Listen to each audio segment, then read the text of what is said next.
نحمده ونصلي على رسوله الكريم اما بعد اعوذ باللہ من الشیطان الرجیم بسم اللہ الرحمن الرحیم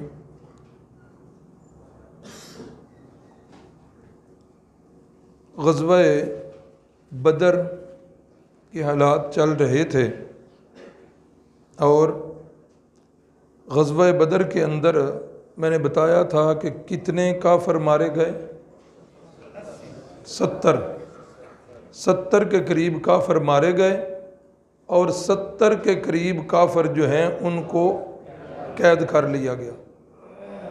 اب جس وقت ان قیدیوں کے متعلق بات چیت ہوئی کہ ان کا کیا کرنا چاہیے، مشہور بات آپ نے علماء سے سنی ہوئی ہے، اکثریت کی رائے وہ یہ تھی کہ ان سے فدیہ لے کر انہیں چھوڑ دیا جائے۔ حضرت سیدنا فاروق اعظم رضی اللہ تعالیٰ عنہ کی رائے تھی کہ جو رشتہ دار ہیں ہمارے، اپنے رشتہ دار مسلمانوں کے سپرد کیے جائیں اور وہ اپنے ہاتھوں کے ساتھ ان کی گردنوں کو اتاریں اور انہیں ختم کریں۔ ان لوگوں نے مکہ میں رہتے ہوئے جتنے مظالم ہمارے اوپر ڈھائے ہیں تو وہ تو ہمیں ایک ایک بات ان کی یاد ہے، تو اس لیے ان کے سپرد ہونا چاہیے۔ لیکن اکثریت کی رائے یہی تھی کہ فدیہ لیا جائے اور انہیں چھوڑ دیا جائے۔ قیدیوں کے اندر 2 قیدی ایسے تھے جن کے قیدی ہونے پر رسول اللہ صلی اللہ علیہ وسلم کو بھی بڑی تکلیف تھی اور آپ صلی اللہ علیہ وسلم انتہائی غم زدہ تھے۔ ان قیدیوں کے اندر ایک وہ قیدی جن کی رسول اللہ صلی اللہ علیہ وسلم کو تکلیف تھی، یہ آپ کے داماد ابو العاص حضرت زینب رضی اللہ تعالی عنہا کے شوہر، یہ بھی مسلمان نہیں تھے، کفار کی طرف سے لڑے اور قیدی بن کے آ گئے۔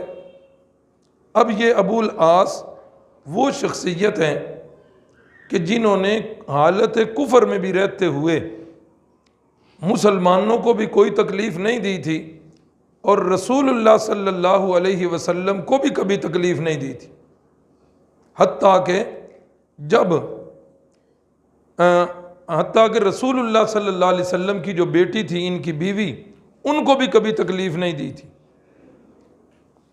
اختلاف مذہب وہ اپنی جگہ، لیکن رسول اللہ صلی اللہ علیہ وسلم کا سینہ مبارک ان کی طرف سے ٹھنڈا تھا۔ اب جس وقت قیدی بن کر آ گئے، اب بات چلی کہ قیدیوں سے فدیہ لیا جائے اور ان کو آزاد کیا جائے،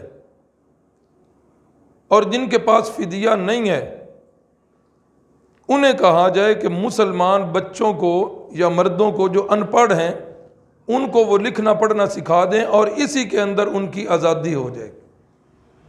اور میں سمجھتا ہوں کہ آج تک بھی اس بات کی مثال نہیں ملتی کسی مذہب کی تاریخ کے اندر کہ کسی بھی مذہب کا فاتح ہو اور جنگ بھی مذہبی ہو اور مذہبی دشمن جو ہیں وہ نرغے میں آ جائیں اور اتنا معمولی مقدار کے اندر فدیہ ان پر لگایا جائے، اور جن کے پاس فدیہ کی رقم موجود نہیں انہیں بھی ایک معمولی سی شرط پر کہا جائے کہ یہ پوری کر دو تو تم بھی کیا ہو جاؤ گی، آزاد ہو جاؤ گے۔ یہ ہمارے نبی پاک صلی اللہ علیہ وسلم کی سیرت النبی کے اندر یا آپ کے اسوہ حسنہ کے اندر یہ بات بھی ملتی۔ بہرحال یہ بات تو طے ہو چکی تھی۔ اب جس وقت یہ ہوا، رسول اللہ صلی اللہ علیہ وسلم نے رائے کی اکثریت دیکھتے ہوئے یہ فیصلہ فرما دیا کہ ان قیدیوں سے فدیہ لے کر انہیں آزاد کیا جائے۔ حضرت سیدنا فاروق اعظم رضی اللہ تعالیٰ عنہ کی ایک عجیب شان وہ یہ ہے کہ کئی مرتبہ، متعدد مرتبہ حضرت فاروق اعظم رضی اللہ تعالیٰ عنہ نے ایک رائے دی ہے اور اس رائے کو اللہ نے بھی بڑا پسند کر لیا۔ قرآن مجید کی وہ آیات جو حضرت فاروق اعظم کی رائے کی تائید میں آئیں، مفسرین نے عنوان دیا موافقات عمر۔ کتنی ہیں؟ بعض نے 17 لکھی ہیں، بعض نے 22 مقامات لکھے ہیں کہ حضرت عمر زمین پہ ایک رائے دیتے، اللہ تعالیٰ آسمانوں سے قرآن بنا کر نازل فرما دے۔ ایک موقع پر تو رسول اللہ صلی اللہ علیہ وسلم کو کہنا پڑا، ان اللہ تعالیٰ جعل الحق علی لسان عمر بن الخطاب، اللہ تعالیٰ نے تو تیری زبان پر حق کو جاری کر دیا ہے، جو بات تو زمین پہ کرتا ہے اللہ قرآن بنا کے میرے اوپر نازل فرما دیتے۔ تو یہاں بھی ایسے ہوا، جب یہ رائے پاس ہو گئی تو اللہ رب العزت کی طرف سے آیات کا نزول ہو گیا، ما کان لنبی ان یکون لہ اسرا حتی یثقن فی الارض تریدون عرض الدنیا واللہ یرید الآخرہ۔ اے میرے محبوب، کسی نبی کے لائق نہیں یہ بات، کسی نبی کے مناسب نہیں یہ بات کہ اس کے قبضے میں قیدی آ جائیں کفار کے اور وہ انہیں قتل کیے بنا چھوڑ دے، نہیں۔ تریدون عرض الدنیا، تم ارادہ کرتے ہو دنیا کے زیب و زینت کا، دنیا کے سامان کا۔ یہ بھی ایک جملہ جو ہے نا پیار والا ہے۔ میں نے ابھی عرض کیا کہ فدیہ کی انتہائی معمولی رقم ان پر لگائی گئی، اور جن کے پاس وہ بھی نہیں اور شرط لگا دی گئی۔ اس میں کتنا سامان تھا دنیا کا، یہ آپ ایسے ہی سمجھ لیں۔ استاد ایسے موقع پر ایک مثال دیا کرتے تھے، علامہ انور شاہ صاحب کشمیری رحمہ اللہ کی، فرماتے تھے خادم تھا ان کا، تو چائے بنا کر لاتا، جب چائے کے اندر چینی زیادہ ڈال دیتا، اندازہ نہ ہوتا اسے، کئی دفعہ ہو جاتا ہے، دوسری دفعہ چینی ڈال دی جاتی ہے، تو حضرت علامہ انور شاہ صاحب فرمایا کرتے تھے، آج تو تم نے اتنا میٹھا ڈالا کہ مجھے مارنے ہی لگے تھے۔ ہاں، تو میٹھا ڈالنے سے تو کوئی نہیں نہ مرتا، یہ ایک پیار کا جملہ ہوتا ہے۔ تو اب یہاں دنیا کی زندگی اور دنیا کا ساز و سامان کتنا تھا، لیکن اللہ رب العزت نے پیار بھرے انداز میں تنبیہ فرمائی کہ میرے محبوب آپ دنیا کی زندگی کا ارادہ رکھتے ہو، اور اللہ جو ہے نا وہ ارادہ رکھتا ہے آخرت کا۔ بہرحال یہ بات ہو گئی۔ اب جس وقت فدیے کی باری آئی وصولی کی، حضرت عمر بن عاص حضرت عمر جو اس وقت تک مسلمان نہیں ہوئے تھے، ابو العاص، رسول اللہ صلی اللہ علیہ وسلم نے جو ہے ان کے ورثاء کو پیچھے پیغام بھیجا، یا انہوں نے خود بھیجا کہ ہمارا فدیہ لے آؤ اور ہمیں چھڑوا کر لے جاؤ۔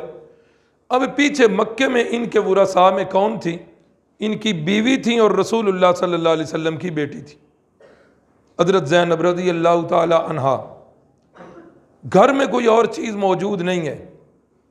حضرت زینب نے کیا کیا کہ اپنی والدہ حضرت خدیجہ الکبریٰ کی نشانی، ماں نے شادی کے موقع پر ایک ہار دیا تھا بیٹی کو، جب دیکھا کہ گھر میں کوئی چیز نہیں، وہ ہار جو ہے وہ اپنے خامد کے فدیے کے طور پر رسول اللہ صلی اللہ علیہ وسلم کے پاس بھیج دی۔ بھائیو، انبیاء کی آزمائش کتنی کڑی ہوتی ہے۔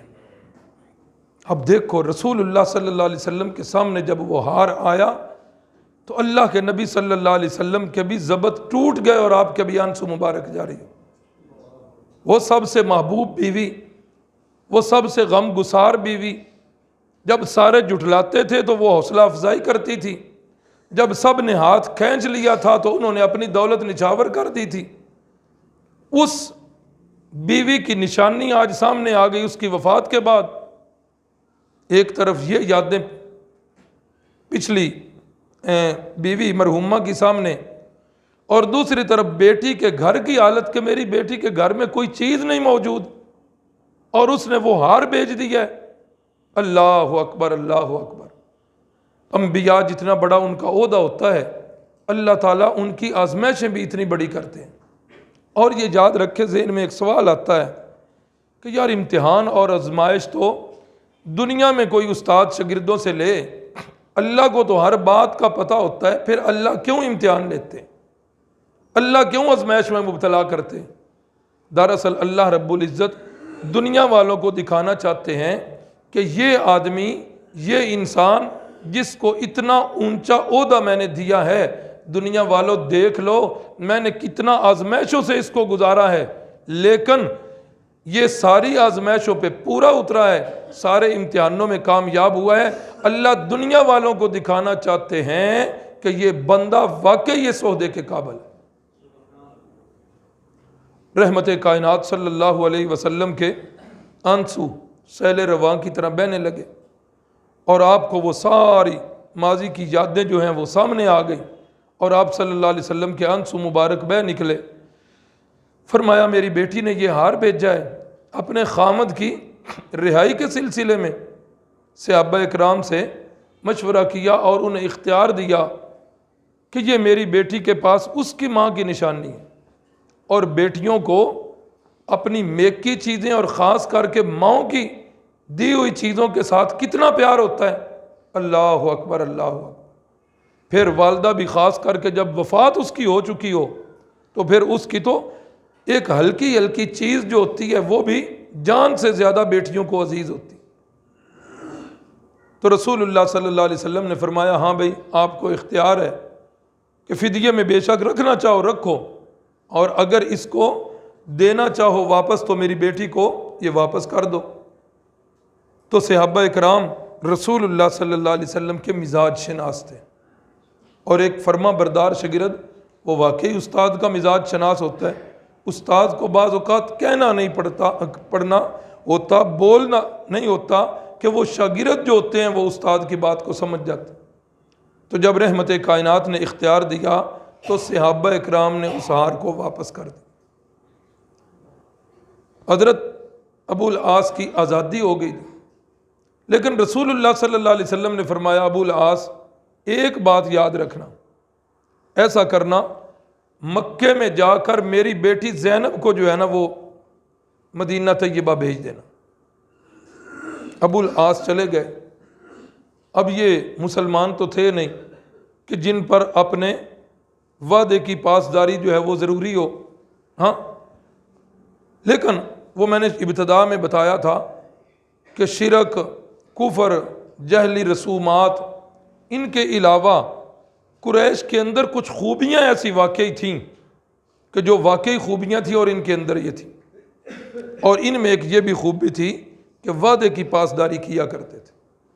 خیر ابو العاص جس وقت واپس گئے، جا کر اپنی اہلیہ کو بات بتائی، رسول اللہ صلی اللہ علیہ وسلم والی اہلیہ کو تیار کیا۔ کنانا نام کا ایک آدمی جا رہا تھا مکے، تو انہیں کہا کہ یہ میری بیوی کو لے جائیے گا اور رسول اللہ صلی اللہ علیہ وسلم کے سپرد کر دیجیے۔ اب اللہ کے نبی صلی اللہ علیہ وسلم ان کی بیٹی مکے سے نکل رہی ہو، کفار سامنے آ گئے، یہ کام ہم تو نہیں ہونے دیں گے، نہیں جانے دیں گے۔ وہ بدر کے اندر تاریخی عبرتناک جو شکست ہوئی تھی وہ بھی سامنے ہے، آئندہ مستقبل بھی سامنے نظر آ رہا ہے، یہ کام نہیں ہونے دیں گے۔ کنانا بڑا بہادر آدمی تھا، کہنے لگا کسی کے اندر جرت ہے تو اس کو ہاتھ لگا کے دکھائے، خبردار اپنی جان پر کھیل جاؤں گا، میرے پاس یہ امانت ہے، اور تم سمجھتے ہو کہ عرب لوگ امانتوں کی حفاظت کیسے کرتے ہیں۔ بالآخر ابو سفیان جو اس وقت تک مسلمان نہیں ہوئے تھے، جب انہوں نے دیکھا کہ یہ اپنے اندر سے ایک بندہ ہمارے خلاف نہ ہو جائے، ہمیں تو ایک ایک بندے کی ضرورت ہے، انہوں نے کہا کہ ایک دفعہ واپس آ جاؤ، اور ابو العاص سے کہنے لگے کہ اس طرح ہماری بڑی ذلت اور رسوائی ہے کہ محمد صلی اللہ علیہ وسلم کی بیٹی دن کی روشنی میں اور دن کے اجالے میں ہم سب کے سامنے چلی جائے، اس کے اندر بڑی بدنامی۔ چلو ایسے کر لو، 2-3 دن ٹھہر جاؤ، رات کے اندھیرے میں جو ہے نا وہ بھیج دینا۔ پھر ایسا ہی ہوا، رات کے اندھیرے میں حضرت زینب جو ہیں وہ کنانا کے ساتھ مدینہ طیبہ پہنچ گئیں۔ رسول اللہ صلی اللہ علیہ وسلم کی بیٹی تھی، رسول اللہ صلی اللہ علیہ وسلم نے ان کی رہائش جو ہے وہ رکھ دی ادھر۔ اب اس کے بعد کافی عرصے کے بعد فتح مکہ سے پہلے کا واقعہ، گو کہ آج کے سن کے حساب سے نہیں، لیکن پتہ نہیں شاید آگے یہ موقع ملے کہ نہ ملے، ان کے حالات ابو العاص کے کہ قریش مکہ نے ان پر بڑا اعتماد تھا انہیں، اور انہوں نے پھر چونکہ یہ ہر سال قافلے چلتے تھے شام کی طرف، یمن کی طرف، ایک قافلہ تیار ہوا اور قریش کے کافی گھروں نے اپنا مال جو ہے وہ ابو العاص کے حوالے کیا کہ یہ ہمارا مال لے جاؤ، تجارت کرو، جتنا نفع ہوگا اس میں سے نصف آپ کا اور نصف ہمارا۔ یہ مال لے کر گئے، جا رہے تھے یا واپس آ رہے تھے تجارت کر کے، تو کیا ہوا، صحابہ اکرام کے وہ جو چھاتا بردار تھے نا، چھاپا بردار، وہ ٹولیاں جو رسول اللہ صلی اللہ علیہ وسلم نے اس تجارتی شاہراہ پر جن کی ڈیوٹیاں لگائی ہوئی تھیں، یہ قافلہ جو آیا ان کے تھے، انہوں نے سارا مال اسباب ان کا لوٹ لیا، پکڑ لیا، کیونکہ حربی کافر ہو، ایک تو میں نے بتایا تھا اگلے دن، ایک کافر وہ ہوتا ہے جو ہماری ریاست کے اندر ہوتا ہے، ہمارے ملک میں ہوتا ہے، اس کی جان مال عزت آبرو کی حفاظت اسلامی حکومت کی ذمہ داری ہوتی ہے، لیکن یہ ہوتا ہے حربی کافر جو ہمارے ملک کا باشندہ بھی نہیں ہے اور ہمارے ملک کے اندر آتے ہوئے اس نے ہم سے اجازت بھی طلب نہیں کی، اور ہے بھی ان کفار کا فرد جن کے ساتھ ہماری جنگ چل رہی ہے، اسے کہتے ہیں حربی کافر۔ اور حربی کافر کا یہی مسئلہ ہے، صحابہ اکرام نے سارا مال اسباب ان سے لے لیا، لیکن یہ خود جان بچا کر بھاگے، رات کا اندھیرا تھا، قریبی بستی جو تھی پناہ لینے کے لیے اندر گئے، پوچھا کہ یہ کون سی بستی ہے، لوگوں نے بتایا یہ مدینے کی بستی ہے، مدینے میں ہی پہنچ گئے، اچھا ادھر جو ہے نا میری بیگم زینب اس کا گھر کدھر ہے، لوگوں نے بتایا نا، اپنی بیگم کا بھی تعارف نہ کروایا، اتنا پوچھا کہ محمد صلی اللہ علیہ وسلم کی بیٹی زینب کا گھر کدھر ہے، کسی نے بتا دیا، تو یہ سیدھے گھر میں پہنچ گئے۔ رات کا حصہ ہے، رات کا اندھیرا ہے، اب جس وقت یہ پہنچے گھر میں تو اب کسی کو پتہ نہیں ہے، ڈھونڈنے والے ڈھونڈتے رہے لیکن رات کے اندھیرے میں پتہ نہ چل سکا۔ صبح جس وقت فجر کی نماز ہونے لگی، اقامت شروع ہونے لگی، صفیں درست ہو گئیں، آپ کے علم میں ہوگا رسول اللہ صلی اللہ علیہ وسلم کے عہد مبارک کے اندر صفوں کی ترتیب کیا ہوتی تھی، پہلے مردوں کی صفیں ہوتی تھیں، اس کے پیچھے بچوں کی صفیں ہوا کرتی تھی، اور اس کے پیچھے خواتین کی صفیں ہوا کرتی تھی۔ اب جس وقت صفیں ساری سیدھی ہو گئی، خواتین کی صفوں میں حضرت سیدہ زینب کی آواز آئی کہ اے مسلمانوں، ابو العاص رات میرے پاس پہنچے ہیں اور میں نے ان کو پناہ دے دی ہے، ابو العاص رات کو میرے پاس پہنچے ہیں اور میں نے ان کو پناہ دے دی ہے، اور یہ اسلامی حکومت کے اندر ہر جو وفادار مسلمان ہوتا ہے اس کے پاس اتنی ڈگری ہوتی ہے کہ وہ کسی کافر کو پناہ دینا چاہے تو اس کو اجازت ہوتی۔ اب دیکھیے رسول اللہ صلی اللہ علیہ وسلم کا نظام حکومت کہ بیٹی ہے تو وہ بھی مسلمانوں کو بتا رہی ہے۔ رسول اللہ صلی اللہ علیہ وسلم جب مصلی پہ پہنچے، بیٹی کی آواز کانوں میں آئی تو رسول اللہ صلی اللہ علیہ وسلم اسی وقت صحابہ سے فرمانے لگے، بھائی میں بھی یہ آواز ابھی سن رہا ہوں، پہلے مجھے بھی اس بات کا پتہ نہیں۔ حالانکہ صحابہ اکرام کو بے پناہ اعتماد تھا، اللہ کے نبی صلی اللہ علیہ وسلم صفائی کیوں دے رہے تھے؟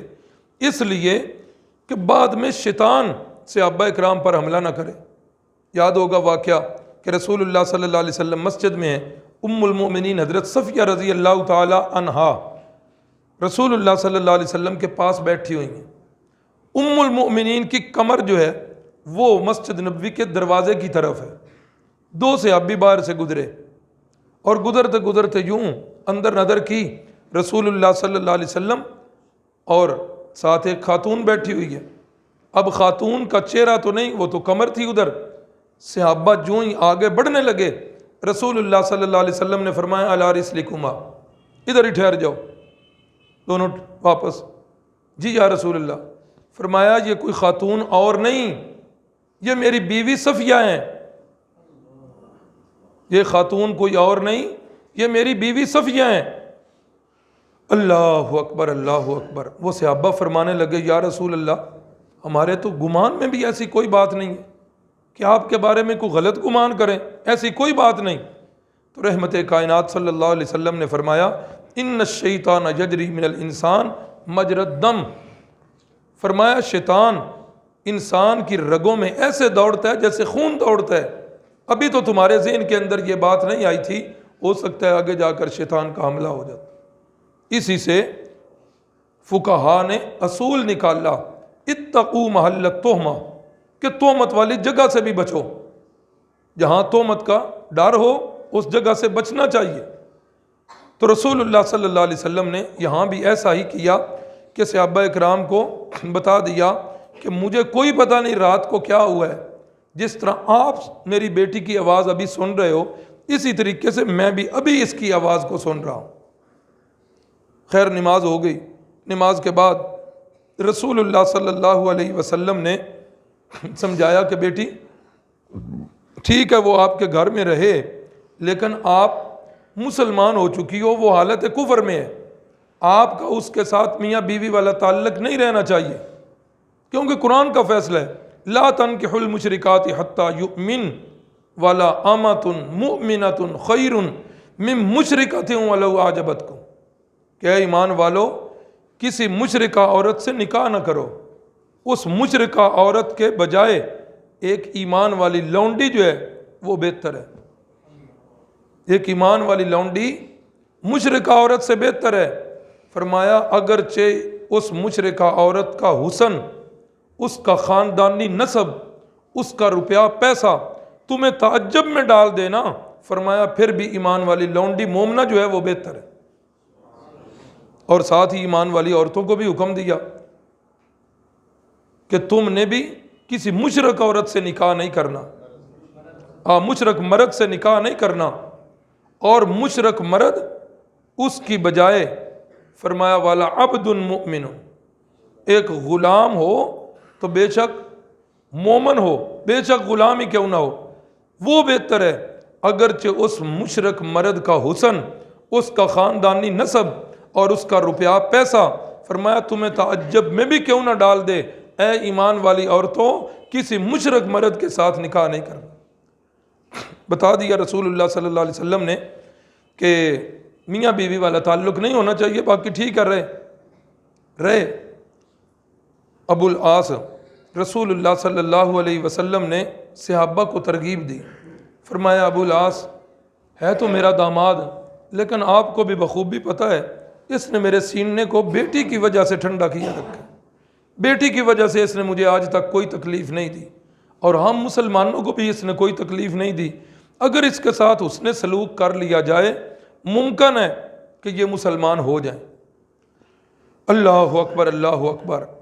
صحابہ اکرام رسول اللہ انہیں مشورہ دے رہے ہیں، اور صحابہ اکرام مشورے پر کیسے عمل کیا؟ انہوں نے کہا جی جتنا ہم نے اس کا مال لوٹا ہے وہ سارے کا سارا واپس کریں گے۔ صحابہ نے اعلان کر دیا، حتیٰ کہ کسی بندے کے پاس ڈول کی رسی تھی تو رسی تک لا کر ابو العاص کے سپرد کر دی۔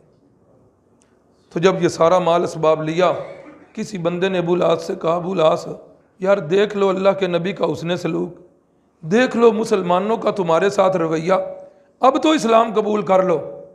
کہنے لگے نہیں ابھی نہیں کروں گا قبول۔ مال اسباب سارا لیا، مکے میں پہنچے، اور مکے میں پہنچ کر ایک ایک پائی کا حساب جس کا جتنا تھا سارے کا سارا حساب سب کو واپس دیا، جو نفع تھا وہ سارا ان کو واپس کیا، خبر تو ان تک بھی پہنچ چکی تھی، ہر چیز واپس کر کے انہوں نے بیت اللہ میں اعلان کیا کوئی بندہ ہے جس کا میں نے 1 روپیہ یا 1 پائی بھی دینی ہو؟ سب نے کہا بالکل ایسی کوئی بات نہیں، جتنا حساب تھا وہ سارا آپ نے بے باک کر دیا۔ تو اس وقت ابو العاص کہنے لگے پھر سنو، اشہد ان لا الہ الا اللہ وحدہ لا شریک لہ واشہد ان محمدا عبدہ ورسولہ۔ فرمایا موقع تو وہی تھا، میرے دل میں اسلام جگہ پکڑ چکا تھا، لیکن اس وقت میں نے اسلام اس لیے قبول نہیں کیا تھا کہ کسی کے ذہن کے اندر، مسلمانوں میں سے کسی کے ذہن میں یہ نہ آئے کہ اپنا مال بچانے کے لیے اسلام قبول کر رہا، اور کافروں کے ذہن کے اندر یہ نہ آئے کہ ہمارا مال اس نے لوٹنا تھا تو اس لیے اس نے اسلام قبول کر لیا کہ ہمارا مال ہڑپ کر جائے۔ فرمایا آج جب سب کا حساب بے باک ہو گئے، کسی بندے کی 1 پائی بھی میرے اوپر موجود نہیں، تو آج میں اسلام کا اعلان کر رہا ہوں۔ اسلام قبول کر کے تشریف اعلان کر کے رسول اللہ صلی اللہ علیہ وسلم کی بارگاہ میں تشریف لائے، اور آپ صلی اللہ علیہ وسلم نے دوبارہ پھر ان کا نکاح پڑھایا۔ تو دوسرے قیدی جن کی رسول اللہ صلی اللہ علیہ وسلم کو بہت زیادہ تکلیف تھی، ایک تو یہ داماد، اور بدر کے قیدیوں میں دوسرے قیدی جناب رسول اللہ صلی اللہ علیہ وسلم کے سگے چچا عباس، کتابوں میں لکھا ہوا ہے کہ قیدیوں کا خیمہ رسول اللہ صلی اللہ علیہ وسلم کے خیمے کے ساتھ تھا۔ اب قیدیوں کو جس وقت باندھے گئے نا رسیاں، حضرت عباس رضی اللہ تعالیٰ عنہ کی رسیاں کسی نے بڑی سخت باندھ دی تھی۔ حضرت عباس رضی اللہ تعالیٰ عنہ ان کی آواز کرانے کی ساری رات آتی رہی، اور ان کی کرانے کی آواز سن کر رسول اللہ صلی اللہ علیہ وسلم بھی اس رات سوئے نہیں، کیونکہ یہ چچا گو کے حالت کفر میں ہے، اسلام اس نے قبول نہیں کیا، لیکن یہ چچا خیر خواہ تھا رسول اللہ صلی اللہ علیہ وسلم۔ یاد ہوگا بیعت عقبہ ثانیہ میں جب مدینے کے ان خوش نصیبوں نے رسول اللہ صلی اللہ علیہ وسلم کو دعوت دی تھی کہ آپ چھوڑیے مکے کو اور ہمارے پاس آ جائیے، تو اس موقع پر رسول اللہ صلی اللہ علیہ وسلم کے ساتھ کون تھے؟ حضرت عباس تھے، جنہوں نے کہا تھا مدینے والوں سوچ سمجھ کے فیصلہ کرنا، یہ عرب عجم کے ساتھ تم نے ٹکر لینی ہے، ایسا نہ ہو کل کو حالات جس وقت بپھریں اور تم کہو کہ جی ہمیں معافی دے دیں، کل کو یہ بات نہیں ہونی، تول کر فیصلہ کرو۔ ہر موقع پر رسول اللہ صلی اللہ علیہ وسلم کا ساتھ دینے والے چچا عباس بڑی سخت جو ہے نا کسی نے رسیاں باندھ دیں۔ بہرحال جس وقت وہ فیصلہ ہوا، صبح ہوئی تو رسول اللہ صلی اللہ علیہ وسلم صحابہ اکرام سمجھ گئے کہ رسول اللہ صلی اللہ علیہ وسلم کو ان کی وجہ سے بھی بڑی تکلیف ہے۔ فرمایا یا رسول اللہ ہم ایسا کرتے ہیں کہ حضرت عباس کو ایسے ہی چھوڑ دیتے ہیں۔ فرمایا نہیں، عباس سے فدیہ لینا ہے۔ جب فدیہ طلب کیا گیا تو عباس کہنے لگے میرے پاس تو کوئی رقم موجود ہی نہیں ہے، کوئی بھی چیز نہیں ہے۔ آپ صلی اللہ علیہ وسلم نے فرمایا چچا جان، رات اپنی بیوی ام فضل کو جو رقم دے کے آئے وہ کس کی تھی؟ اپنی بیوی ام الفضل کو جو رقم دے کے آئے ہو وہ کس کی ہے؟ سیرت نگار لکھتے ہیں کہ عباس کہنے لگے کہ اس رقم کا میرے اور بیوی کے علاوہ کسی کو بھی پتہ نہیں ہے، اگر آپ کو پتہ ہے تو اس کا مطلب ہے آپ سچے رسول ہیں۔ اشہد ان لا الہ الا اللہ واشہد ان محمدا عبدہ ورسولہ، اسلام قبول کر لی۔ اب صحابہ اکرام اس جذبے سے کہ رسول اللہ صلی اللہ علیہ وسلم وہ شاید اس وجہ سے نہیں کہہ رہے کہ لینی ہے کہ صحابہ یہ نہ سمجھے کہ چچا جو ہے نا ان کی رعایت ہے۔ صحابہ نے کیا کیا، ان کے ذہن میں ایک اور ترکیب آئی۔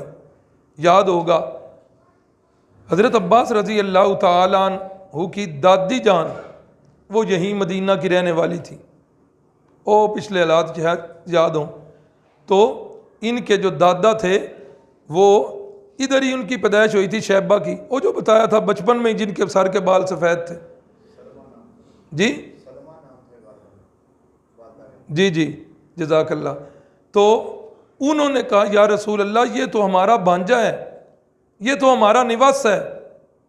اب ایک طرف ہمارے حالات ہیں نا، کسی بھائی پر نیکی کرنی ہو تو ہم اس کو 10 دفعہ جتلا کر نیکی کرتے ہیں، لیکن صحابہ اکرام کی زندگیوں کا مطالعہ کرو، رسول اللہ صلی اللہ علیہ وسلم کو محسوس بھی نہیں ہونا دے رہے، یا رسول اللہ یہ ہمارا بھانجا ہے، یہ ہمارا نواسہ ہے، اس لیے ہم بغیر کسی بدلے کے اس کو آزاد کریں گے اور اس سے فدیہ نہیں لیں گے۔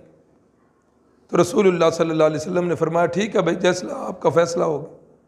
تو یہ دونوں قیدی ان کو ایسے آزاد کیا گیا، اور باقی قیدیوں کا میں نے پہلے بتا دیا کہ ان سے فدیہ لیا گیا۔ اسی دوسری ہجری کے اندر نیچے آج میں نے لکھا ہے ایک تاریخی واقعہ جو ہوا، سیدنا علی المرتضیٰ رضی اللہ تعالی عنہ اور سیدہ فاطمہ الزہرا کا نکاح بھی اسی دوسری ہجری کے اندر ہوا۔ جس وقت رسول اللہ صلی اللہ علیہ وسلم کی یہ بیٹی جوان ہوئی، یاد ہے ان کی ولادت کب ہوئی تھی؟ بھول گئے ہیں شاید۔ جب رسول اللہ صلی اللہ علیہ وسلم کی عمر مبارک جو ہے 35 سال تھی، تعمیر کعبہ والے سال میں، اس وقت ان کی پیدائش ہوئی ہے حضرت فاطمہ الزہرا کی۔ تو اب یہ دوسرا سن چل رہا ہے، تو کتنے 5 سال یہ ہو گئے، 13 سال یہ ہو گئے، کتنے ہو گئے 5 اور 13 18، اور اس کے بعد 2 سال وہ 20 سال کی ہو گئی ہیں۔ حضرت سیدنا صدیق اکبر رضی اللہ تعالی عنہ نے رشتہ مانگا، رسول اللہ صلی اللہ علیہ وسلم نے خاموشی اختیار کی۔ حضرت فاروق اعظم نے رشتہ مانگا، آپ نے پھر خاموشی اختیار کی۔ ایک روایت میں ہے کہ خاموشی اختیار کی، اور دوسری روایت میں ہے کہ رسول اللہ صلی اللہ علیہ وسلم نے فرمایا کہ میں ابھی تک خدا کے حکم کا منتظر ہوں، اور فرمایا کہ میں نے جس عورت کے ساتھ خود نکاح کیا ہے وہ بھی نکاح میں نے اپنی مرضی سے نہیں کیے بلکہ کس کی مرضی سے کیے ہیں؟ اللہ کی۔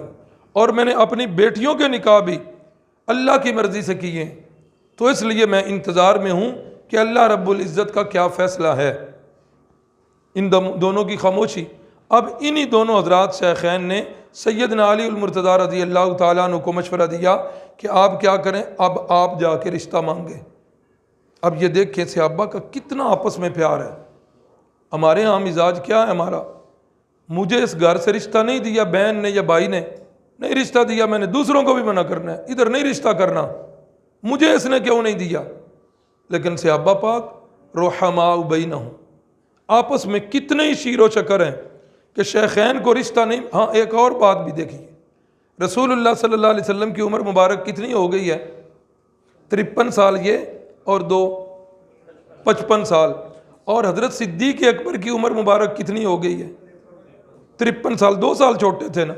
53 سال صدیق اکبر کی عمر ہے، اور حضرت سیدہ فاطمہ الزہرا کی عمر 20 سال۔ رسول اللہ صلی اللہ علیہ وسلم نے یہ اوبجیکشن نہیں لگایا کہ ابو بکر وہ تو تیری بیٹیوں کے برابر ہے۔ یہ بھی ایک ہمارے معاشرے کے اندر کہ کوئی بڑی عمر کا چھوٹی عمر کی لڑکی کو خطبہ دے دے، پیغام نکاح دے دے، یہ بھی معیوب سمجھا جاتا ہے۔ لیکن دیکھ لیے یہاں ایسی کوئی بات ہی نہیں ہے۔ تو ان دونوں حضرات نے حضرت علی المرتضیٰ سے فرمایا۔ حضرت علی رضی اللہ تعالیٰ عنہ فرمانے لگے کہ میں کیا کروں، میرے پاس تو مہر کی رقم بھی نہیں ہے، اور مکان جو ہے اس کا بھی میرے پاس جو ہے نا کوئی خاص انتظام نہیں ہے۔ خیر کہتے ہیں کہ اس کے باوجود میں چل پڑا، اور رسول اللہ صلی اللہ علیہ وسلم کے پاس پہنچ کر آپ کے احسانات یا شرم و حیا کی وجہ سے میں خاموش ہی تھا کہ آپ صلی اللہ علیہ وسلم نے خود پوچھ لیا، علی کیسے آنا ہوا؟ میں نے عرض کی یا رسول اللہ فاطمہ کے رشتے کے لیے آیا ہوں۔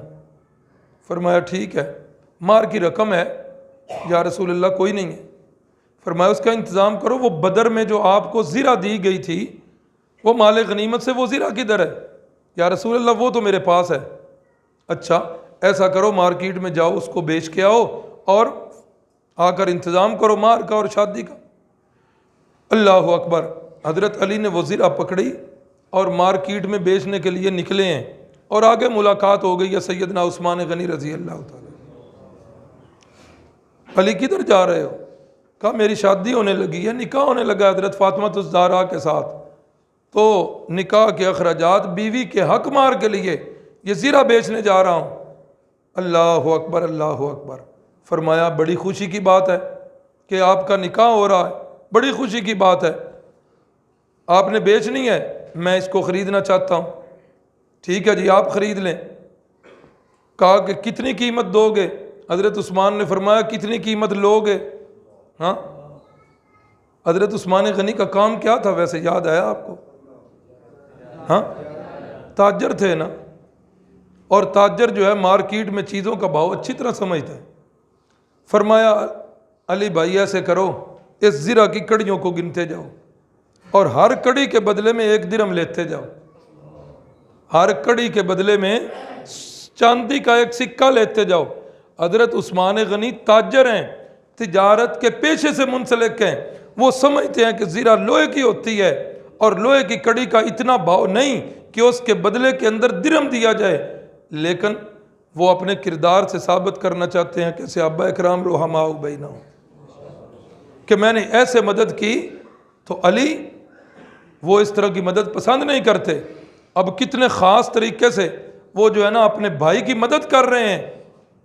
480 کڑیاں زرہ کی بنی، حضرت سیدنا عثمان غنی نے 480 درہم حضرت عثمان غنی کو دے دی۔ حضرت علی رضی اللہ تعالیٰ عنہ جس وقت وہ درہم لے کر چلنے لگے، حضرت عثمان نے فرمایا علی بات سنو، یہ زرہ میری ہو گئی ہے نا؟ جی آپ کی ہو گئی ہے۔ فرمایا آپ کی شادی ہو رہی ہے، میں تحفے میں یہ زرہ آپ کو دے رہا ہوں، آج کے بعد یہ زرہ پہن کر جہاد تم کرو گے، ثواب عثمان غنی کو ملے گا۔ زرہ بھی دے دی، پیسے بھی دے دیے۔ جس وقت سیدنا علی المرتضیٰ وہ پیسے لے کر آئے رسول اللہ صلی اللہ علیہ وسلم کے پاس، تو رسول اللہ صلی اللہ علیہ وسلم نے فرمایا علی خوشبو کا انتظام کرو، شادی کے موقع پر خوشبو کا انتظام کرو اور کپڑوں کا انتظام کرو۔ کپڑے جو ہیں ان کا انتظام کیا گیا اور خوشبو کا انتظام کیا گیا۔ رسول اللہ صلی اللہ علیہ وسلم نے نکاح پڑھایا۔ یہ کائنات کے اس عظیم ہستی کی بیٹی کا نکاح ہو رہا ہے جو امام الانبیاء بھی ہیں، امام الملائکہ بھی ہیں، جو ساری کائنات میں اللہ کو محبوب ہیں، اور بیٹی بھی کون سی؟ جن کے بارے میں فرمایا کہ میری بیٹی فاطمہ جو ہے یہ تو جنتی عورتوں کی سردار ہے، جنتی عورتوں کی سردار۔ اور ایک موقع پر بالکل زندگی کے آخری لمحات ہیں، رسول اللہ صلی اللہ علیہ وسلم نے، اماں جی حضرت عائشہ صدیقہ فرماتی ہیں، تھوڑا سا آگے چل کے آ جاتا ہے، اماں جی حضرت عائشہ صدیقہ کا حجرہ اور رسول اللہ حضرت فاطمہ الزہرا کا حجرہ یہ ساتھ ساتھ تھے۔ تو رسول اللہ صلی اللہ علیہ وسلم نے وفات سے پہلے حضرت فاطمہ الزہرا کو بلایا اور کان کے اندر ایک بات کی۔ حضرت فاطمہ الزہرا رونے لگ پڑی، پھر دوبارہ کان میں بات کی تو حضرت فاطمہ الزہرا مسکرا پڑی۔ وقت گزر گیا، رسول اللہ صلی اللہ علیہ وسلم کی وفات کے بعد اماں جان حضرت عائشہ صدیقہ رضی اللہ تعالی عنہا نے پوچھ لیا کہ فاطمہ بیٹا بتاؤ تو صحیح کہ وہ رسول اللہ صلی اللہ علیہ وسلم نے وفات سے پہلے کان میں ایک بات کی تھی، آپ نے رونا شروع کر دیا تھا، پھر دوبارہ بات کی، آپ مسکرا پڑی تھی، وہ کیا باتیں تھیں؟ تو اماں جان فاطمہ الزہرا نے بتایا کہ رسول اللہ صلی اللہ علیہ وسلم نے پہلے مجھے کہا تھا کہ فاطمہ ہو سکتا ہے اس بیماری کے اندر میں صحت یاب نہ ہوں، ہو سکتا ہے کہ اب میری دنیا کی زندگی جو ہے وہ ختم ہونے کے قریب ہو۔ تو رسول اللہ صلی اللہ علیہ وسلم کی ابا جان کی یہ بات سن کر میں پریشان ہو گئی اور میں نے رونا شروع کر دیا۔ پھر رسول اللہ صلی اللہ علیہ وسلم نے فرمایا فاطمہ میرے خاندان کے جتنے افراد بھی ہیں، میری وفات کے بعد میرے خاندان کے سارے افراد میں سب سے پہلے تو مجھ سے آ کے ملے گی، تو مجھ سے آ کے ملے گی۔ اللہ اکبر، اللہ اکبر۔ گو کہ اس بات کے اندر حضرت سیدہ فاطمہ کی موت کا پیغام بھی تھا کہ میرے بعد تیری وفات بھی جلدی ہو جانی ہے، لیکن اس پیغام کو سن کر اماں جان حضرت فاطمہ الزہرا فرماتی ہیں کہ میں مسکرا پڑی اور میں خوش ہو گئی۔ اب یہ آپ سوچئے گا کہ اماں جان حضرت فاطمہ الزہرا کی قبر جو ہے وہ جنت البقیع میں ہے، اور رسول اللہ صلی اللہ علیہ وسلم کی قبر مبارک وہ مدینہ شریف کی مسجد نبوی کے اندر روضہ رسول کے اندر ہے۔ اب یہ ملاقات جو رسول اللہ فرما رہے ہیں سب سے پہلے تیری مجھ سے ملاقات ہوگی، ہاں تو یہ ملاقات پھر کہاں ہو رہی ہے یا کہاں ہوئی ہوگی؟ وہ اپنی قبر مبارک میں، وہ اپنی قبر مبارک میں۔ اگر قبروں میں زندہ رہنے والا عقیدہ یہ ہو تو یہ ملاقات پھر کہاں ہو سکتی؟ معلوم یہ ہوا کہ اس جہان کے بعد کسی کو قبر ملے یا نہ ملے، ہر بندہ نیک جو ہوتا ہے وہ علیین میں پہنچ جاتا ہے اور برا جو ہے وہ سجین میں پہنچ جاتا ہے، اور یہ ملاقات وہاں پر ہوتی ہے۔ اللہ اکبر، اللہ اکبر۔ اتنی پیاری بیٹی کا نکاح ہو رہا ہے، خاتون جنت، جنتی عورتوں کی سردار ہیں، اور رسول اللہ صلی اللہ علیہ وسلم جہیز کے اندر کہہ لو، ایک روایت میں ہے کہ رسول اللہ نے یہ سامان دیا، اور دوسری روایت میں ہے کہ حضرت سیدنا علی المرتضیٰ کی انہی پیسوں کا سامان خرید کر رسول اللہ صلی اللہ علیہ وسلم دے رہے ہیں۔ کیا دے رہے ہیں؟ ایک لحاف ہے اوپر کرنے والا، اور ایک نیچے بچھانے والا گدا ہے، اور اس گدے کے اندر روئی وہ نہیں ہے، اس وقت بڑی مہنگی ہوتی تھی، اور اس گدے کے اندر بھی کھجور کی یا کسی اور چیز کی چھال ہے، اور وہ گدا اسی سے بھرا ہوا۔ کائنات کے سردار ہیں۔ اگر اللہ کے نبی چاہتے خدا کی قسم اللہ جنت کے بستر بھیج دیتا، لیکن آج میرے اور آپ کے لیے یہ چیز کتنی مشقت والی بن جاتی، کتنی مشقت والی بن جاتی کہ اللہ کے نبی نے جہیز اتنا دیا ہے، ہم کیوں پیچھے ہٹیں؟ لقد کان لکم فی رسول اللہ اسوۃ حسنہ پر آج ہم کیسے عمل کرتے؟ یقین کر لو بھائیو، آپ صلی اللہ علیہ وسلم کی حیات طیبہ اور آپ کی جتنی بھی سنن ہیں، آپ ان کا ایک جائزہ لے لیں، اتنی آسان اور اتنی سستی آپ کی سنتیں ہیں کہ آپ تصور بھی نہیں کر سکتے۔ اب دیکھو نا، منہ کی صفائی کے لیے آپ صلی اللہ علیہ وسلم نے کیا کیا؟ مسواک کیا۔ جنت کے ٹوتھ برش اللہ تعالیٰ بھیج سکتے تھے، جنت کی پیسٹیں آ سکتی تھی، لیکن آج ٹوتھ برش اور پیسٹ کر لیتے۔ آج وہ ایک مزدور جو بیچارہ 800-900 روپیہ دیہڑی لینے والا، وہ آج اس سنت پہ بیچارہ کیسے عمل کرتا؟ اللہ کے نبی صلی اللہ علیہ وسلم نے ایک درخت کی چھوٹی سی ٹہنی لے کر منہ مبارک کی صفائی کی اور امت کو پیغام دیا، السواک مطہرۃ للفم ومرضاۃ للرب۔ وہ لوگوں، مسواک جو ہے منہ کی صفائی کا کام بھی کرتی ہے اور اللہ کو راضی بھی کرتی۔ جنت کے درختوں کی مسواکیں آ سکتی تھی، لیکن ایسا نہیں کیا کہ میرے ایک امتی کے لیے کتنا مشکل ہو جائے۔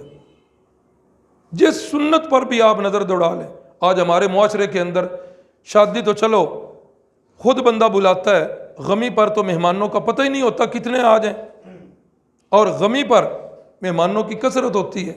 اب اس موقع پر اگر رسول اللہ صلی اللہ علیہ وسلم دوسرے یا تیسرے دن برادری کو اکٹھا کر لیتے، 10ویں دن پھر اکٹھا کرتے، 40ویں دن پھر اکٹھا کرتے، آج یہ میرے اور آپ کے لیے سنت ہو جاتا اور یہ کرنا لازم ہو جاتا، لیکن آپ نے ایسا کیا نہیں ہے۔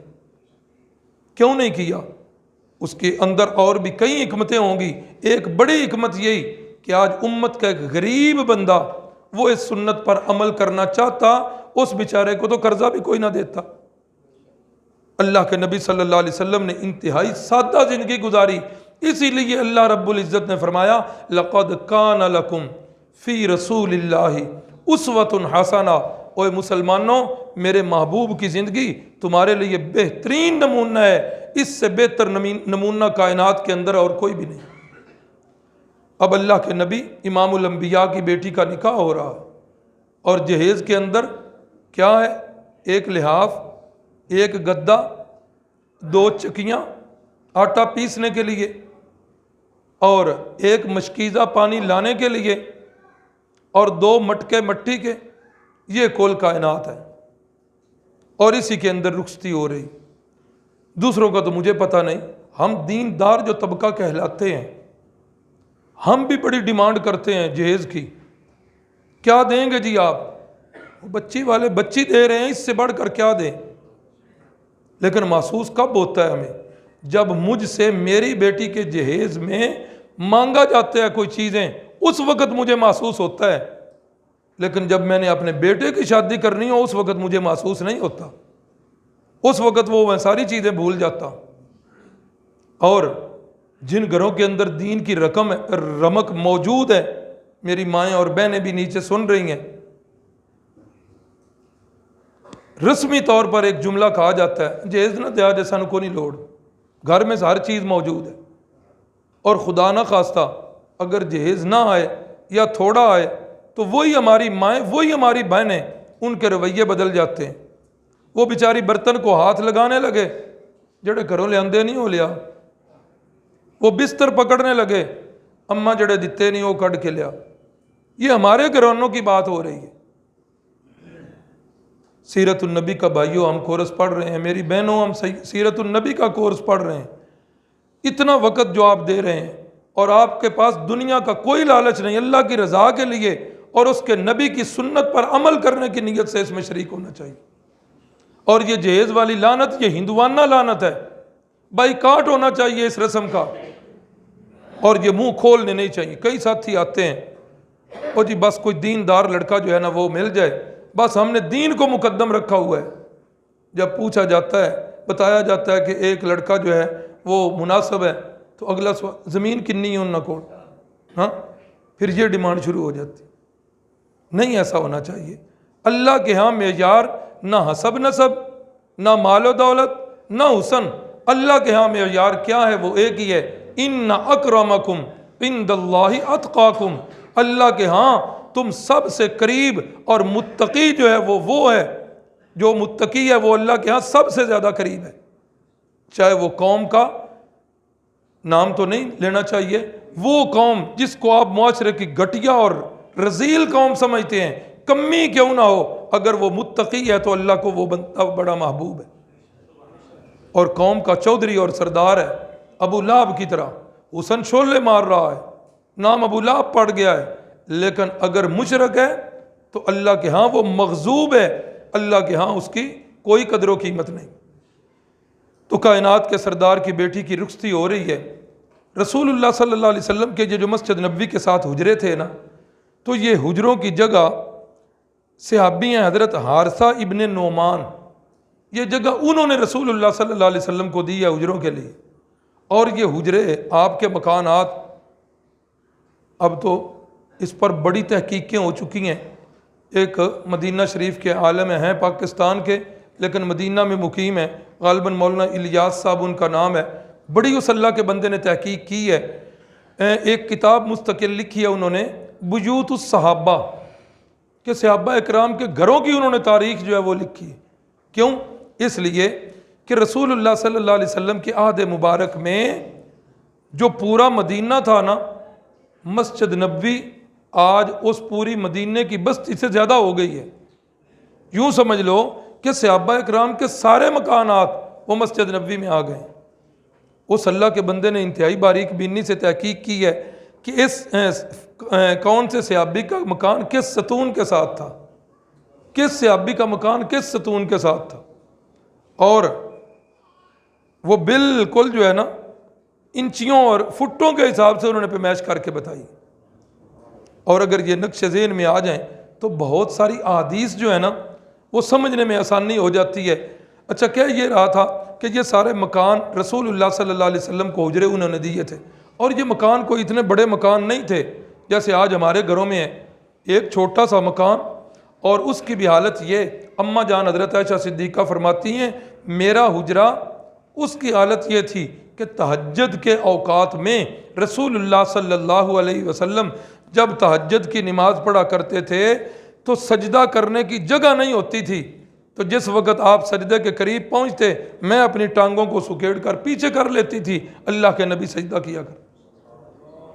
سادگی کی مثال کوئی آج پیش کر سکتا ہے؟ اتنا مکان، چھت بالکل نیچے ہے، چھوٹا سا کمرہ ہے، چھوٹا سا آگے صحن ہے، یہی ہر ہماری اماں جان کا مکان ہوا کرتا تھا۔ اور یہ صحابی جو حضرت حارثہ ابن نعمان ہیں، انہوں نے جتنی بھی ادھر جگہ تھی نا ان کی، وہ ساری کی ساری انہوں نے دے دی۔ رسول اللہ صلی اللہ علیہ وسلم نے اپنے ازواج مطہرات کے لیے وہ حجرے بنا لیے، ایک مکان کی جگہ ان کی اپنے لیے بچ گئی تھی، صرف ایک مکان کی، اس میں ان کی رہائش تھی۔ اب جس وقت یہ نکاح ہوا تو حضرت سیدنا علی المرتضیٰ نے مکان کرایہ پر لیا، اور ایک دن یا کچھ دن گزارے، اماں جان حضرت فاطمہ الزہرا حضرت علی المرتضیٰ سے کہنے لگیں علی نعمان سے کہو کہ وہ جو مکان ہے نا وہ مجھے دے دیں، ہمیں دے دیں، میرا بڑا ہی دل کرتا ہے رسول اللہ صلی اللہ علیہ وسلم ابا جان کے مکان کے ساتھ میرا مکان ہو جائے، اور دل کرے بھی کیوں نہ، ایک ہی بیٹی تھی، باقی تو جتنی بھی اولاد تھی 7 تھے یا 6 تھے، 4 بیٹیاں اور باقی بیٹے، وہ تو پہلے ہی زندگی میں وفات پا گئے۔ اب فاطمہ جو ہے ان کی والد کی محبت کا مرکز بھی رسول اللہ، اور ان کی والدہ کا محبت کا مرکز بھی رسول اللہ صلی اللہ علیہ وسلم، اور بیٹیوں کے تو ویسے ہی دل پھر میک کے گھر کے ساتھ دھڑکتے ہیں، میک کے گھر سے جو بھی سلوک ہو جائے وہ بیچاری برداشت بھی کر لیتی ہیں اور اف تک زبان پر بھی نہیں لاتی، بڑا گہرا تعلق۔ تو علی ایسا نہ کر لے۔ حضرت علی المرتضیٰ فرمانے لگے مجھے بڑی شرم آتی ہے، ان کے پاس جتنی جگہ تھی وہ تو انہوں نے پہلے ہی دے دی ہے، اب لے دے کہ ایک مکان کی جگہ ان کے پاس ہے اور وہ بھی میں مانگ لوں۔ یہ بات کہیں سے نکلی اور پہنچتے پہنچتے حضرت حارثہ تک پہنچ گئے۔ نماز پڑھ کے رسول اللہ صلی اللہ علیہ وسلم فارغ ہوئے، اور فارغ ہو کر حضرت حارثہ سامنے آ گئے، یا رسول اللہ مجھے پتہ چلا ہے کہ فاطمہ الزہرا آپ کے پڑوس میں رہنا چاہتی ہیں، یا رسول اللہ میں اپنے دل کی رضا اور خوشی سے وہ مکان جو ہے وہ دے رہا، آپ اسے قبول فرما لیجئے، اور یا رسول اللہ میرا وہ مال جو آپ لیں گے وہ مجھے دوسرے مال سے زیادہ محبوب ہوگا۔ رسول اللہ صلی اللہ علیہ وسلم نے فرمایا صدقتا، تو بالکل صحیح کہہ رہا ہے، اور اللہ کے نبی نے انہیں دعا دی کہ اللہ تعالیٰ تیرے مال کے اندر جو ہے وہ برکت دے دے۔ تو یہ شادی جو ہے یہ بھی 2 ہجری کے اندر ہوئی ہے جی۔ اس کے بعد 3 ہجری کے جو واقعات ہیں اور بھی آئیں گے واقعات، ان میں بڑا جو واقعہ ہوا وہ غزوہ احد والا واقعہ ہوا ہے۔ غزوہ احد والا واقعہ جو ہے، اللہ اکبر، مشرکین مکہ جب شکست کھا کے واپس چلے گئے، تو میں نے کل بتایا تھا کہ بدر کی جنگ کس مہینے میں ہوئی تھی؟ 17 رمضان المبارک، ٹھیک 1 سال کے بعد شوال کے اندر احد کی جنگ ہوئی ہے 3 ہجری کے اندر۔ اور اس کا سبب بھی کیا بنا؟ کئی اسباب مل گئے۔ ایک سبب اس کا یہ بنا کہ جن کے باپ جو ہے وہ مارے گئے تھے، رشتہ دار مارے گئے، اب ان کے سینے میں انتقام کی آگ بھڑک رہی تھی، ایک سبب یہ بن گیا۔ اور دوسرا سبب کہ شکست، عرب جو ہے ان کے ہاں شکست بڑی جو ہے نا بے عزتی کا مقام تھا۔ تو اب انہوں نے کیا کیا؟ انہوں نے کہا کہ اب ہم نے اپنا بدلہ لینا ہے۔ اس بدلے کی تیاری میں انہوں نے بڑا مال اکٹھا کیا اور 3000 کے قریب لشکر جو ہے وہ تیار ہو۔ اور اس سے پہلے کل بھی شاید بتایا تھا 2 ہجری میں بدر ہوئی ہے، لیکن اس بدر کی جنگ سے پہلے چھوٹی موٹی جھڑپیں اور غزوے ہوئے ہیں، لیکن یہ 3000 کا لشکر اتنا بڑا لشکر تھا کہ اس سے پہلے اتنے بڑے لشکر کے ساتھ مسلمانوں کا مقابلہ نہیں ہوا، اور شاید مدینے کی کل آبادی سے زیادہ یہ لشکر تھا اس وقت جو مدینے کی آبادی تھی۔ بہت بڑا لشکر جرار، اور اس کے اندر 1000 کے قریب افراد تھے، 700 بندے زیرہ پوش تھے جنہوں نے وہ زیرے پہنی ہوئی تھی، لوہے کی وہ قمیضیں جہاں وہ تلوار کا حملہ اثر نہیں کرتا۔ 200 گھوڑے ان کے پاس تھے اور 3000 کے قریب اونٹ تھے ان کے پاس۔ 3000 بندے بھی 3000، اونٹ بھی 3000 اور 200 گھوڑے۔ اونٹ زیادہ مقدار میں اس لیے کچھ جو ہے ان کے اوپر چیزیں لادی ہوئی تھیں اور کچھ کو ذبح کر کے کھانا تھا، اس وجہ سے اونٹوں کی بھی ایک ڈھیر ساری تعداد۔ اب جس وقت یہ تیاریاں ہو رہی ہیں، رسول اللہ صلی اللہ علیہ وسلم کے چچا جان عباس جو بھی مکے میں تھے، انہوں نے ایک بندے کو پیسے دے کر تیز رفتار کو بھیجا کہ جاؤ جا کر رسول اللہ صلی اللہ علیہ وسلم کو یہ بات بتاؤ کہ مکہ والے جو ہیں وہ لشکر کشی کر رہے ہیں اور ڈھیر ساری تعداد میں ہیں۔ اور یہ بندہ اتنا لمبا فاصلہ صرف 3 دن کے اندر دن رات ایک کر کے انہوں نے جا کر رسول اللہ صلی اللہ علیہ وسلم کو یہ خبر دی۔ آپ صلی اللہ علیہ وسلم نے پھر اس خبر کی تصدیق بھی کی اور پتہ چلا کہ قریشی واقعی آ رہے ہیں۔ اب یہ سارا تو تھا ساز و سامان۔ 25-30 کے قریب عورتیں وہ بھی قریش کے اس لشکر کے اندر تھیں، 25-30 عورتیں، اور یہ عورتیں کوئی گانے والی عورتیں نہیں تھیں یا کوئی بازاری عورتیں نہیں تھیں، یہ عورتیں ان کے اعلیٰ خاندانوں کی عورتیں تھیں۔ اور یہ جتنے آ رہے تھے ان میں جو بڑے بڑے سورما تھے ان کی بیویاں تھیں۔ اور ان کو ساتھ کیوں لایا گیا؟ ان کو ساتھ لانے میں بھی کئی حکمتیں تھیں۔ ایک حکمت تو یہ کہ جس وقت کسی کا دل کرے گا بھاگنے کو تو وہ بھاگ نہیں سکے گا کہ یار میری بیوی ادھر ہے تو میں بھاگ کے پیچھے کیوں چلا جاؤں نا۔ جب بیویاں ادھر ہوں گی تو یہ بیڑیاں ہوں گی، بندہ پیچھے نہیں جا سکے گا۔ اور دوسرا اس وجہ سے بھی کہ عرب لوگ بیویوں کے سامنے اتنی جلدی ہار نہیں مانتے، ہاں کہ ان پنجابیاں تو بھی یہی حال ہے۔ عرب جو ہے بیویوں کے سامنے اتنی جلدی ہار نہیں مانتے تھے کہ اگر ان کے سامنے ہار مان گئے تو یہ تو جا کر مکے میں ہمارے جھنڈے گاڑ دیں گی کہ یہ بڑا بزدل ہے، میں نے اس کے ساتھ رہنا نہیں ہے۔ تو یہ کئی حکمتیں، تو 25-30 کے قریب یہ عورتیں، یہ بھی ابو سفیان اس وقت جو قریش کے کمانڈر تھے یہ بھی ساتھ لے کر آئے۔ اللہ اکبر۔ اب ادھر رسول اللہ صلی اللہ علیہ وسلم کو جب پتہ چل گیا، صحابہ اکرام کے ساتھ مشورہ کیا کہ جنگ جو ہے کدھر لڑی جائے۔ ایک رائے مدینے کے اندر لڑی جائے اور دوسری رائے مدینے سے باہر لڑی جائے۔ اب جو بڑے بڑے صحابہ تھے، بڑی عمروں والے تجربہ کار، ان کی رائے یہ تھی کہ یہ جنگ مدینے کے اندر لڑی جائے، تعداد ان کی بہت زیادہ ہے، تو ادھر اور کچھ نہیں تو کم از کم ہمارے گھر پیچھے ہیں، کچھ نہ کچھ حفاظت ہو جائے گی، اور ان کے رستوں کا ہمیں پتہ ہے، اپنے محلے کے اندر اتنا بڑا کچھ کر سکتا ہے۔ ان کی رائے یہ تھی۔ لیکن جوان صحابہ اکرام اور ان میں خاص کر کے وہ صحابہ اکرام جو بدر کی جنگ میں شریک نہیں ہوئے تھے، کیونکہ بدر میں جب رسول اللہ نکلے تھے، کل بتایا تھا، کچھ جنگ کی غرض سے تو نکلے ہی نہیں نہ تھے، وہ تو ابو سفیان کے قافلے کو پکڑنے کے لیے نکلے تھے۔ تو اب یہ صحابہ اکرام جو بدر میں شریک نہیں ہوئے تھے کسی وجہ سے، اب ان کا تو جذبہ بڑا ہوا تھا، نہیں یا رسول اللہ جنگ کرنی ہے تو میدان میں جا کے انہیں ناکوں چنے چبوائیں گے، انہوں نے کیا روز روز تماشا بنایا ہوا ہے۔ تو اب جس وقت ان صحابہ کی رائے دیکھی اور ان کا جوش و خروش دیکھا، تو اس وقت رسول اللہ صلی اللہ علیہ وسلم نے فرمایا ٹھیک ہے بھائی، اگر تمہاری رائے یہ ہے تو جنگ مدینے سے باہر جا کے کریں گے۔ اور ان میں حضرت حمزہ، انہوں نے تو حق ادا کیا چچا ہونے کا، انہوں نے یہاں تک کہہ دیا کہ اگر جنگ مدینے ہے نا، اس وقت تک میں کھاؤں پیوں گا نہیں جب تک مدینے سے باہر جا کر ان کے ساتھ دو ہاتھ نہ کر لوں، اس لیے آپ اجازت دیجیے۔ آپ صلی اللہ علیہ وسلم حجرہ میں چلے گئے اور حجرے میں جا کر آپ اپنے وہ جنگی لباس پہننے لگے۔ بعد میں جو بڑے صحابہ تھے انہوں نے نوجوانوں کو سمجھایا کہ یار رسول اللہ صلی اللہ علیہ وسلم کی اپنی رائے یہ تھی کہ جنگ مدینے کے اندر کی جائے، تمہاری وجہ سے رسول اللہ صلی اللہ علیہ وسلم نے یہ فیصلہ کیا ہے، تو بڑوں کی رائے بہتر ہوتی ہے، اس لیے مان جاؤ۔ اب ان نوجوانوں کو اپنی غلطی کا احساس ہوا، یہ چلے گئے اور حجرے کے باہر جا کر بیٹھ گئے۔ اور یہ بھی آداب نبوی میں ہے، اور بڑوں کے دروازے پر جب بھی جائیں دروازے نہیں کھٹکھٹانے چاہیے، قرآن نے یہ اصول بتائے ہیں۔ استاد کے گھر جائے، پیر و مرشد کے گھر جائے، بیٹھ جائے جب وہ آئیں گے۔ تو اب جس وقت رسول اللہ صلی اللہ علیہ وسلم زیب تن ہو کے نکلے، جنگی لباس سارا کچھ لے کر نکلے، تو یہ نوجوان صحابہ یا رسول اللہ ہمیں معاف کر دیجئے، آپ کی جو رائے تھی ہم بھی آپ کی رائے کو ترجیح دیتے ہیں، جنگ مدینے کے اندر ہی کر لیتے ہیں۔ رسول اللہ صلی اللہ علیہ وسلم نے فرمایا نہ، کسی نبی کو زیب نہیں دیتا کہ ایک دفعہ جب وہ ہتھیار پہن کے نکل آئے تو دوبارہ واپس چلا جائے، اب ایسا نہیں ہوگا، آپ ادھر ہی چلیں۔ اور اس رات رسول اللہ صلی اللہ علیہ وسلم کو دو خواب بھی آئے تھے۔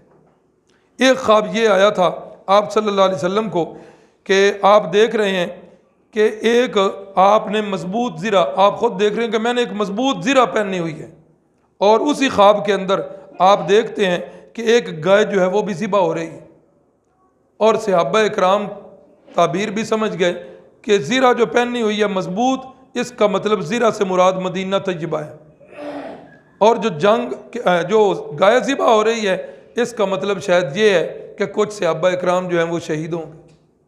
ایک خواب یہ دیکھا، اور دوسرا خواب ایک یہ بھی دیکھا کہ ایک تلوار آپ صلی اللہ علیہ وسلم کو دی گئی ہے، آپ نے اس تلوار کو ہلایا ہے تو اس کے دندانے جو ہیں کچھ بن گئے ہیں اور گر گئے ہیں، اور پھر دوبارہ ہلایا ہے تو وہ تلوار ٹھیک ہو گئی۔ اس کی تعبیر یہ بتلائی گئی کہ یہ جو دندانے گرے ہیں میری تلوار سے، اشارہ ہے کہ میرے خاندان کے کچھ افراد بھی اس جنگ کے اندر شہید ہوں گے، لیکن انجام جو ہے وہ مسلمانوں کے حق میں بہتر ہو۔ تو یہ خوابیں بھی رسول اللہ صلی اللہ علیہ وسلم کو اسی رات آئیں۔ تو رسول اللہ صلی اللہ علیہ وسلم نے کفار کے ساتھ جہاں مقابلہ ہوا وہ جنگ احد اس کا نام ہے، اور اس جنگ کا نام احد اس وجہ سے ہے کہ یہ احد پہاڑ کے دامن کے اندر جنگ لڑی گئی، احد پہاڑ کے دامن میں۔ اور رسول اللہ صلی اللہ علیہ وسلم جنگی سپہ سالار تھے، غایت درجے کے بہت بڑے جنگی سپہ سالار تھے۔ آپ صلی اللہ علیہ وسلم نے میدان کا جس وقت وہ کیا معائنہ، ہاں جس وقت یہ نکلا نا لشکر مسلمانوں کا، تو یہ 1000 کے قریب تھے۔ وہ کتنے تھے؟ 3000، اور مسلمان جو نکلے صرف 1000۔ اب 1000 لشکر ہے تو کچھ دور چل کر اسی لشکر کے اندر عبداللہ بن ابی، منافقین کا سردار، وہ بے ایمان، تھوڑا سا آگے چل کر اس نے کہا اچھا اتنے تو ہن بالاں دی گل منیندی ہے، ہم نے کہا تھا کہ مدینے میں رہ کر جنگ کی جائے، ہماری بات نہیں مانی گئی، ہم نے ساتھ جا کے کیا کرنا ہے، اس لیے جی ہم تو واپس جا رہے ہیں۔ اب یہاں مدینے کے اندر رہتے ہوئے اختلاف نہیں کیا، کچھ چل کر اختلاف کر رہا ہے کہ جب میں ہٹوں گا تو میرے ساتھ اور بھی کئی لوگ ہٹ آئیں گے۔ اس کی جماعت کے لوگ 300 کے قریب بندے واپس آ گئے، تو باقی کتنے رہ گئے؟ 700۔ اب اس میدان میں پہنچ کر رسول اللہ صلی اللہ علیہ وسلم نے معائنہ کیا تو اود پہاڑ کو اپنے پیچھے والی جگہ پر رکھا کہ یہ پیچھے سے ہماری جانب جو ہے وہ محفوظ رہے اور سامنے دشمن کے ساتھ مقابلہ ہو جائے۔ اس پیچھے پہاڑ میں نا ایک جگہ پر درہ ہے، درہ کہتے ہیں پہاڑی جو رستہ ہوتا ہے نا گزرگاہ، اس کو درہ کہتے ہیں۔ ایک جگہ پر درہ تھا، پہاڑی گزرگاہ تھی۔ رسول اللہ صلی اللہ علیہ وسلم نے وہاں 50 تیر اندازوں کو بٹھایا اور انہیں فرمایا کہ جنگ کے اندر فتح ہو یا شکست، تم نے اس جگہ کو نہیں چھوڑنا۔ ٹھیک ہے جی، جنگ شروع ہو گئی، اور جنگ شروع ہوتے ہی پھر کیا ہوا؟ کفار کے دانت مسلمانوں نے کھٹے کیے، اللہ رب العزت نے مسلمانوں کو فتح دے دی۔ احد کی جنگ میں مسلمانوں کو اللہ نے فتح دے دی۔ اب جس وقت فتح ہو گئی، کفار جو ہے بھاگ گئے واپس، بندے بڑے مارے گئے، تو بڑے نہیں کچھ ہی مارے گئے۔ کفار جس وقت واپس بھاگے تو مسلمان کچھ پیچھا کرنے گئے، اور باقی جو تھے انہوں نے کہا کہ کام جنگ کا ختم ہو گیا۔ انہوں نے مال غنیمت اکٹھا کرنا شروع کر دیا۔ جو کافر بھاگ رہے تھے، سامان پیچھے چھوڑ کے جا رہے تھے، انہوں نے وہ اکٹھا کرنا شروع کر دیا۔ جو پیچھے جانے والے تھے انہوں نے بھی ایک حد تک پیچھا کیا، اور پھر وہ بھی واپس آ گئے۔ اب یہ جو درے کے اوپر لوگ بیٹھے ہوئے تھے نا، اب انہوں نے رسول اللہ صلی اللہ علیہ وسلم نے ایک ان کے امیر بنائے ہوئے تھے، انہوں نے اپنے امیر سے کہا بھئی جنگ ہو گئی یا ختم، اب ہمیں کیا کرنا چاہیے؟ نیچے جانا چاہیے اور جا کر مال غنیمت اکٹھا کرنا چاہیے، ان کے ساتھ ہاتھ بٹانا چاہیے تاکہ جلدی فارغ ہو جائیں۔ امیر کہنے لگے نہیں، رسول اللہ صلی اللہ علیہ وسلم نے حکم دیا تھا کہ فتح ہو یا شکست، ہر حال میں رہنا ادھر ہی ہے۔ وہ کہنے لگے کہ نہیں، مطلب فتح ہی تھا، شکست کدھر ہونی ہے، مطلب یہی تھا، تو فتح حاصل ہو گئی ہے، چلو نیچے چلے۔ اب انہوں نے 50 تیر انداز تھے، ان میں 40 بندے نیچے آ گئے، اور وہ امیر صاحب 10 اپنے ساتھیوں کو لے کر وہ وہیں بیٹھے رہے۔ اب کیا ہوا جی؟ اب ہوا یہ کہ جس وقت مسلمان ادھر متوجہ ہو گئے مال غنیمت کی طرف، تو اس وقت آگے پہنچ کر اب جس وقت انہوں نے دیکھا کہ اب پیچھا کو نہیں کر رہا، اب وہ کفار ایک جگہ پر اکٹھے ہوئے، اکٹھے ہو کر سوچنے لگے کہ یار پیچھے جا کے کیا منہ دکھائیں گے، کیا لے کے جا رہے ہیں، عجیب آدمی ہو، کیا کریں؟ کہا کرنا کیا ہے، دوبارہ حملہ کریں، کیسے کریں؟ اس وقت خالد بن ولید جو بھی مسلمان نہیں ہوئے تھے، بڑے وہ بھی کمانڈر تھے، تجربہ کار تھے، تو انہوں نے دیکھا کہ وہ جو درہ تھا اس پر جتنے افراد نظر آ رہے تھے اب وہ اتنے افراد نہیں۔ انہوں نے پہاڑ کا چکر کاٹ کے نا درے سے پیچھے سے حملہ کیا، اور وہ 10 صحابہ اکرام جو تھے ان کے ساتھ لڑتے ہوئے جام شہادت نوش کر گئے۔ اور یہ صحابہ اکرام میدان احد کے اندر جتنے تھے یہ سارے کیا کر رہے تھے؟ مال غنیمت اکٹھا کر رہے تھے۔ ان کے گمان میں بھی نہیں تھا کہ اب جو ہے نا کافر دوبارہ آئیں گے، اب یہ گمان میں بھی نہ ہو تو بندہ بالکل جو ہے ادھر سے بے فکر ہو، اچانک بارگی حملہ، اور انتہائی سخت حملہ اور منظم حملہ۔ جس وقت وہ پیچھے سے منظم حملہ ہوا تو اب وہ سارا جنگ کا پاسا ہی بدل گیا۔ وہ فتح جو ہوئی تھی چند لمحے پہلے، وہ فتح عارضی طور پر شکست میں بدل گئی، اور اس شکست کے اندر پھر کیا حالات بنے انشاءاللہ اللہ کو منظور ہوا تو کل اسی جگہ سے شروع ہوں گے۔ اللہ سے دعا ہے اللہ رب العزت ہمارا جینا، ہمارا مرنا، ہماری عادات، ہماری اتوار، ہماری خوشی، ہماری غمی، ہر موقع اللہ رب العزت ہمیں اپنے پیارے محبوب کی سنت کے مطابق گزارنے کی توفیق دیں۔ بسم اللہ الرحمن الرحیم، الحمدللہ رب العالمین، اللہم صلی علی سید